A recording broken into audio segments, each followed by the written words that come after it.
안녕하세요. 결혼한 지 3년 만에 이혼녀가 되어버린 30대 여성입니다. 뭐든지 경험해보면 피가 되고 살이 된다지만 제가 살면서 이런 일까지 겪었어야 하나 싶을 정도로 지금도 어안이 벙벙할 뿐이에요. 그리고 이제 와서 이런 말이 다 무슨 소용인가 싶지만 솔직히 처음부터 친정부모님은 사윗감인 전 남편을 탐탁치 않아 하셨거든요. 하지만 그때는 모든 부모들 눈에는 자기 자식이 최고로 보인다잖아요? 그래서 저희 부모님도 그러시는 거라고 크게 신경 쓰진 않았는데 제가 정말로 어리석었네요. 남편하고 처음 만난 건 제가 카페에서 아르바이트를 하던 때였어요. 사실 저는 원래 그래픽 디자이너라는 직업을 가지고 프리랜서로 활동하고 있었는데 제가 하는 일이 뭐랄까 성수기 비수기가 있다고 해야 할까요? 그래서 일이 많은 달에는 정말 눈코 뜰 새 없이 바쁘고 또 일이 없는 달에는 이렇게 한가해도 되나 싶을 정도로 일이 없기도 해요. 그리고 그렇게 시간이 많이 남을 때면 친한 친구가 하는 카페에 가서 말은 아르바이트라고 하지만 일도 도와주고 대신 커피에 대해서 배우기도 하고 그러며 시간을 보냈죠. 참고로 커피를 배워놓는 건 사람 사는 게 어떻게 달라질지 모르잖아요. 그래서 나름대로 제2의 직업 겸 노후 준비 겸 그렇게 겸사겸사 배워놓는 거라 크게 힘들진 않았네요. 아무튼 남편이 제가 너무 자기 스타일이라며 번호를 물어봤는데 솔직히 나이 31에 그런 소리를 들으니까 상황 자체가 웃기기도 하고 재밌더라고요. 그리고 남편도 나이가 꽤나 있어 보여서 저 나이에 여자한테 번호나 물어보고 다니나 싶은 게 황당하기도 했죠.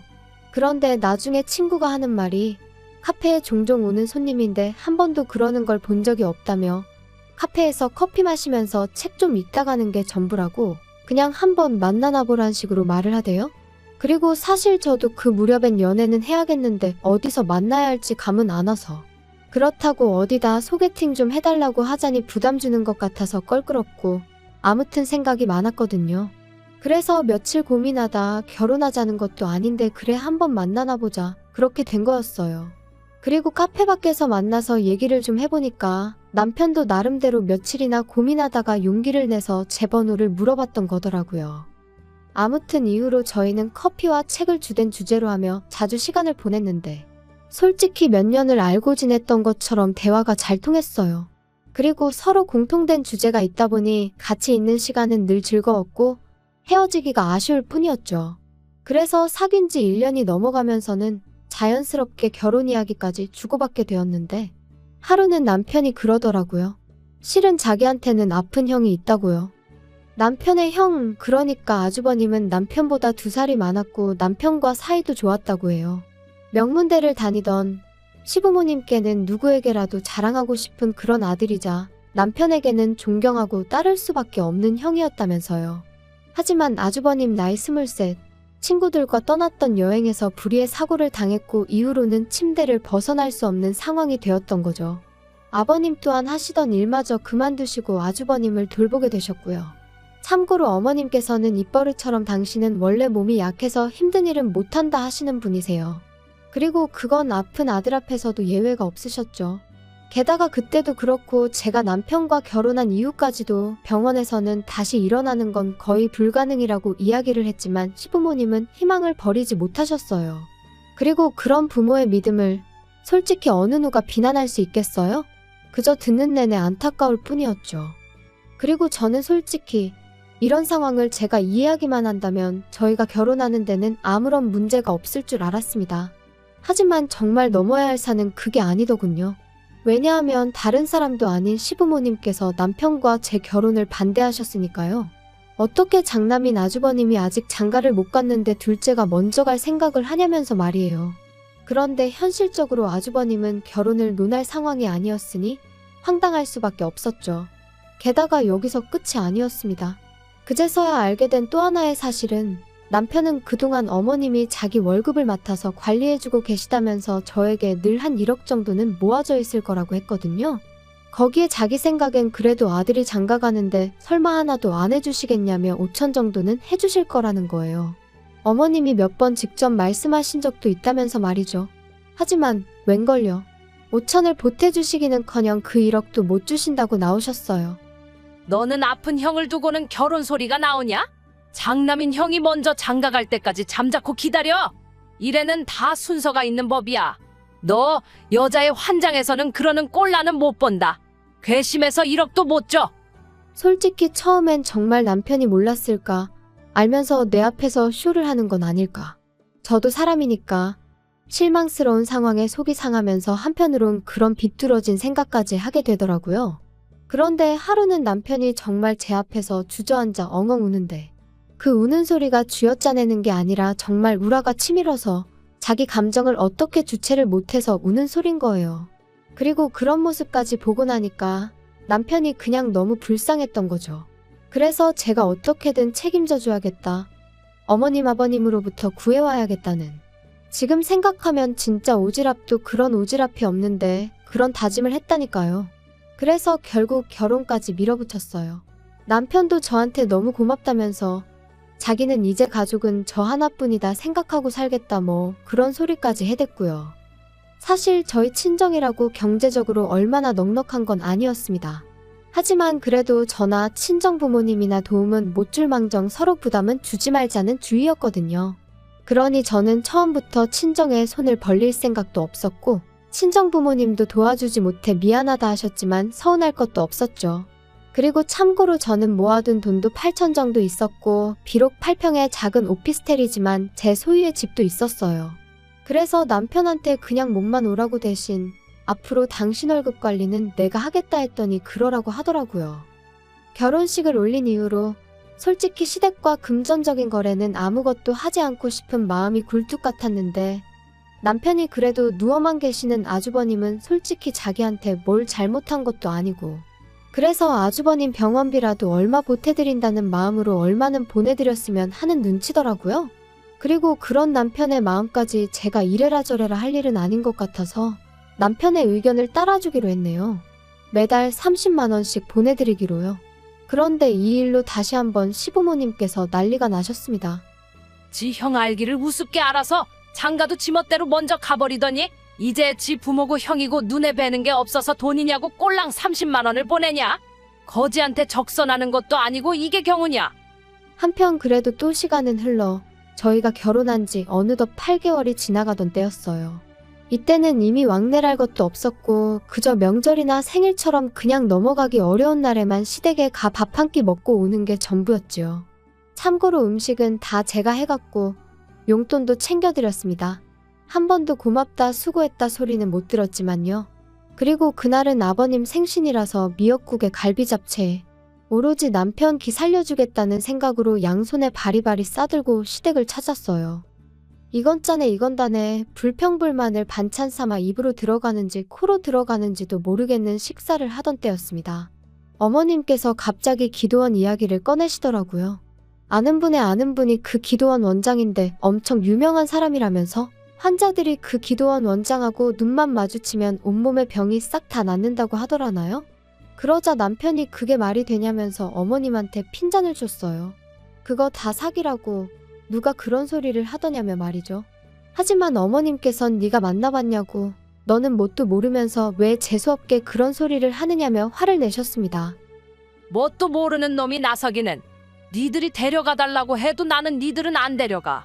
괘씸해 죽겠어. 우리 셋이서만 갈 거니까 그런 줄이나 알아.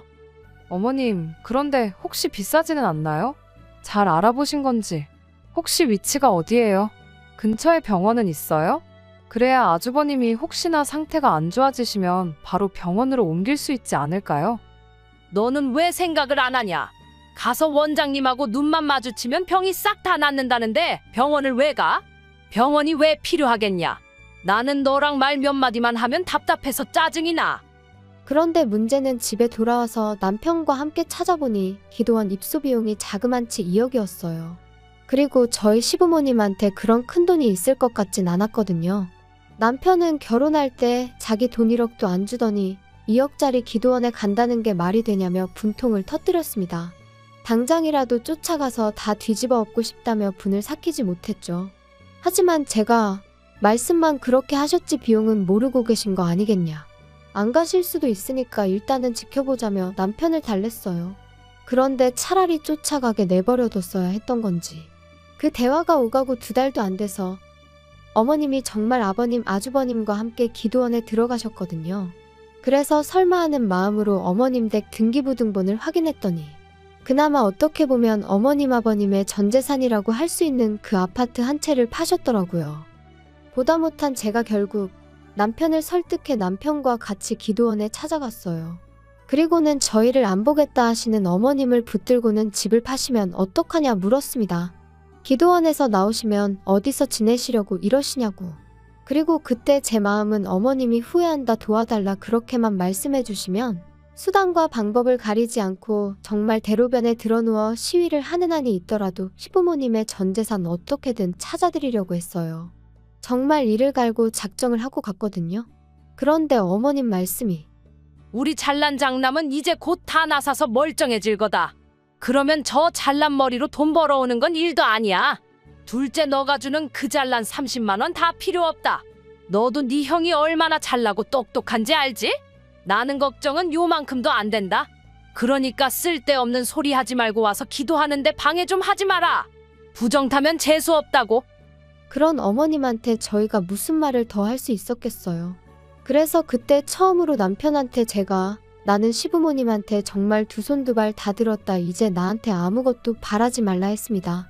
그랬더니 남편도 자기도 질릴 대로 질려버렸다면서 알겠다고 하대요.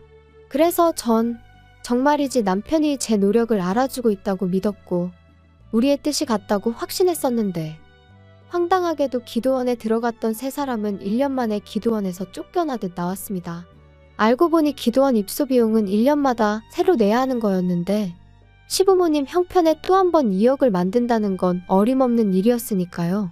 그런데 저를 더 황당하게 한 건 남편이 시부모님 지내실 전셋집이라도 구해드려야 할 것 같은데 이를 어쩌면 좋겠냐고 저를 떠보더라고요. 어이가 없어서 제가 우리한테 그럴 돈이 어딨겠냐 했어요. 그랬더니 한다는 말이 이제껏 자기 월급을 제가 관리하지 않았냐면서 자기 돈이 좀 모이지 않았냐는데 겨우 2년이었거든요. 그리고 제가 무슨 은행도 아니고 남편 돈 따로 저축하고 제 돈 따로 저축하고 그렇게 모은 게 아니었으니 남편이 하는 말이 기도 안 찰 뿐이었죠. 그런데 남편은 급기야 저더러 이러면 어머님이랑 저랑 다를 게 없네 어쩌네 하면서 자기 돈을 돌려달라 뭐 그런 식으로 나오더라고요. 기도 안 차서 정말이지. 그렇다고 남편이 월급을 얼마나 많이 가져다 줬냐 하면 그것도 아니었어요. 그래서 치사하고 더럽다며 2년치로 1,500 줘버렸네요. 그리고는 앞으로 월급도 당신이 관리하고 대신 생활비나 반반 따박따박 내놓으라 했죠. 원래는 아주버님 요양원비만큼은 어느 정도 저희 생활비에서 부담하려고 했는데 그런 마음도 싹 다 사라져서 당신이 다 내라고 했고요. 아무리 남편이라지만 재수없고 정 떨어지는 게 이런 건가 싶더라니까요. 그리고 요양원에 들어간 아주버님이 7개월 만에 세상을 떠났습니다. 급성폐렴이었죠. 솔직히 슬픈 것과는 별개로 후회한다던가 제가 더 잘해드렸어야 하는 데와 같은 아쉬움이랄지 그런 건 별로 느끼지 못했는데 그도 그럴 것이 대화가 불가능한 상황이었으니 제가 뭘 하고 말고 할 게 없었으니까요. 하지만 시부모님과 남편은 슬픔을 주체하지 못하는 눈치였고 특히나 어머님은 아주버님이 세상을 떠나게 된 이유를 어째서인지 저한테서 찾으려고 하셨습니다.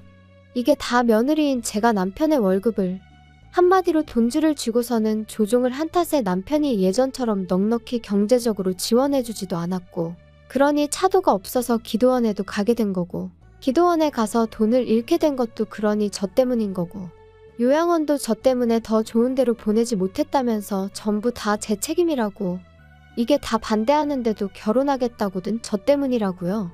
그리고는 결정타로 하신 말씀이 그러니 이제 제가 시부모님을 모시고 살아야 된답니다. 오갈 데도 없고 살아갈 이유도 못 느끼겠다며 저더러 당신들 남은 인생을 책임지라나요? 말도 안 되고 기도 안 차서 억지 좀 쓰지 마시라고 그랬어요. 그리고 저는 이때까지도 남편이 저와 한마음 한뜻일 거라 생각했거든요. 그래서 남편더러 말이 되는 말씀을 하셔야지. 어머니 아버님 도대체 왜 저러시냐 나 정말 미치겠다. 하소연을 했지요. 그런데 남편이 예전과는 다른 표정을 하고는 저를 보면서 오로지 형 하나 낳길 바라는 마음으로 사시던 분들이니 지금 마음이 어떠시겠냐며 저더러 무조건 싫다 하지 말고 이해를 해보려고 노력을 좀 해보라나요? 어이도 없고 황당해서 내가 뭘 어떻게 이해하냐 했어요. 아주버님 돌아가신 건 정말 슬프지만 왜 다 나 때문이라고 하냐고. 그렇게 따지고 들면 친구들하고 여행을 가게 허락해주신 시부모님이 애시당초 문제 아니냐? 여행만 못 가게 하셨으면 그렇게 다쳐서 누워 계실 일도 없던 거 아니냐? 저도 너무 답답하니까 억지를 쓰게 되더라고요. 그런데 그때 벼랑간 눈이 번쩍 하더니 한쪽 뺨이 뜨겁게 열이 올랐어요. 네, 남편이 저를 때렸죠. 어이가 없어서 지금 나 친 거냐니까. 제가 말이 너무 심해서 자기도 모르게 손이 나갔다는데 그 길로 제 핸드폰이랑 차키만 챙겨서 먼저 차 끌고 집에 왔습니다. 그리고 대략 2시간쯤 흘렀을까 남편이 왔어요. 잠깐 열어주지 말까 하다가 이웃들한테 패기치는 것도 아닌 것 같아서 여차하면 경찰을 부르겠다는 마음으로 문을 열었죠. 다행히 남편은 현관에서부터 정말 미안하다며 저한테 싹싹 빌긴 했지만 처음이 어렵지 2번, 3번이야 뭐. 그래도 일단은 뭐라고 짓거리는지 드러나보자는 마음으로 남편을 가만히 쳐다봤습니다. 그러자 남편이 자기야, 내가 곰곰이 생각을 해봤거든? 그런데 생각해봐. 이게 자기 일이라면 자긴 어떻게 하겠어? 하나뿐인 처남이 억울하게 다쳐서 10년 가까이 누워만 있다가 세상을 떠났다고. 그리고 장인 장모님이 삶에 대한 의지를 놓으신다면 자기도 힘들지 않겠어? 아마 해주지 못한 것들만 생각나고 미안하지 않겠냐고. 내가 딱 그런 마음이야. 형한테 하나라도 더 해줄 걸, 같이 좀 더 시간을 보낼 걸. 어이가 없어서 남편을 쳐다봤어요. 그런데 남편은 자기가 하는 말이 저한테 씨가 먹힌다고 생각한 건지 아주 자아도취를 해서는 계속해서 헛소리를 이어갔습니다. 자기가 나 좀 도와주라. 우리 부모님 당분간만 여기 와서 같이 지내시게 해줘. 우리는 어차피 출퇴근하고 집에서 잠만 자니까 거실 쓰고 부모님한테 방 쓰시라고 하면 되잖아. 내가 부모님한테 자기 힘들게 하면 안 된다고 신신당부할게. 응? 말이 되는 소리를 해. 지금 둘이 사는 것도 빠듯한데 어떻게 8평짜리 집에서 넷이 살자는 거야? 그리고 시부모님을 당분간 모시자니 당분간이 얼마나를 말하는 건데. 설령 일주일이라도 불편해? 절대 안 돼. 진짜 너무한 거 아니야? 나 자기가 월급 통장 달라고 해서 그거 다 줬었고 자기가 어떻게 관리하는지 한 번도 간섭한 적 없어. 마음 같아선 50만 원씩 드리고 싶었던 것도 30만 원 드린다 했을 때 서운했지만 말 안 했고. 너 진짜 가지가지 한다. 우리 친정부모님은 10만 원씩 드린 거 기억 안 나? 그리고 그나마도 시부모님 전세자금 해드린다고 다 가져갔잖아. 진짜 쓸데없는 소리 한 번만 더 해봐. 나 안 참아. 안 참으면 뭐 어쩔 건데. 됐어. 내가 내일 모시고 올 테니 그냥 그런 줄 알아. 내가 너한테 허락 구하자는 거야? 이 집이 네 거야? 부부가 같이 사는 우리 집이지? 그러니까 네 뜻대로만 하는 건 억지야. 이제 보니 정말 피는 못 속이는구나. 법적으로 내 집이거든? 그러지 말고 그냥 이혼해. 네가 혼자 나가서 시부모님 모시고 살아. 그렇게 모시고 싶어서 뭐 하나라도 더 해드리고 싶어서 지금 사리분별이 안 되나 본데. 나도 지쳤어. 그냥 제발 나가. 이쯤에서 다 그만두자고. 뭐? 지금 이혼이라도 하자는 거야?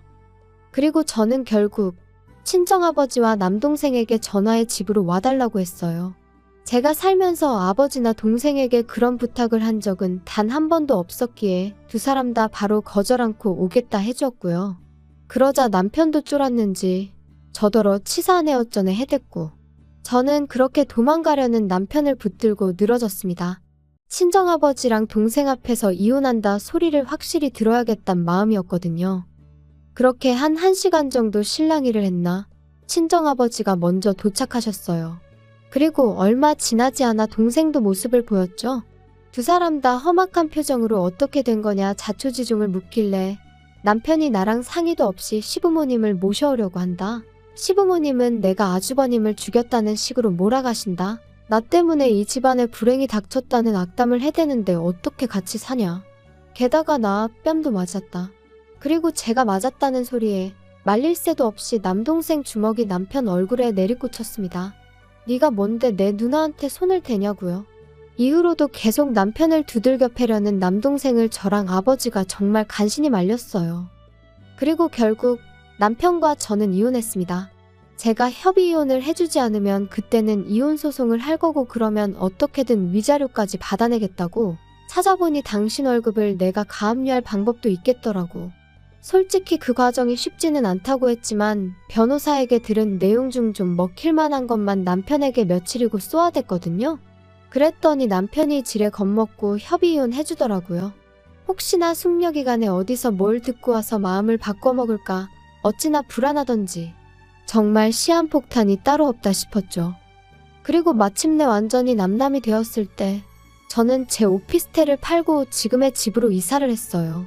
대출을 좀 받았지만 이제는 오피스텔 아니고 아파트예요. 전 남편의 흔적이 남아있을 법한 건 다 버리고 온 덕분에 새 기분 새 출발한 느낌이 물씬 나고요. 남편 소식이야 어디서 들을 때도 마땅치 않아 잘은 모르지만 어머님이 언젠가 한번 하소연 겸 저한테 욕하시려고 연락을 해오신 적이 있거든요. 그때 언뜻 말씀하시길 저 때문에 셋이서 부대끼며 산다고 저더러 어쩜 끝까지 그렇게 이기적이냐 욕을 하셨는데 처음부터 그렇게 복작복작하게 지내고 싶으셨던 거 아닌가요? 저한테 고마워하실 줄 알았는데 아무튼 이제 남편이 돈 벌어서 시부모님 잘 모시고 살았으면 좋겠습니다. 시부모님도 이제 평생 아들이 벌어다주는 돈 쓰고 사실 생각에 얼마나 행복하시겠어요. 한번 알콩달콩 잘 살아봐.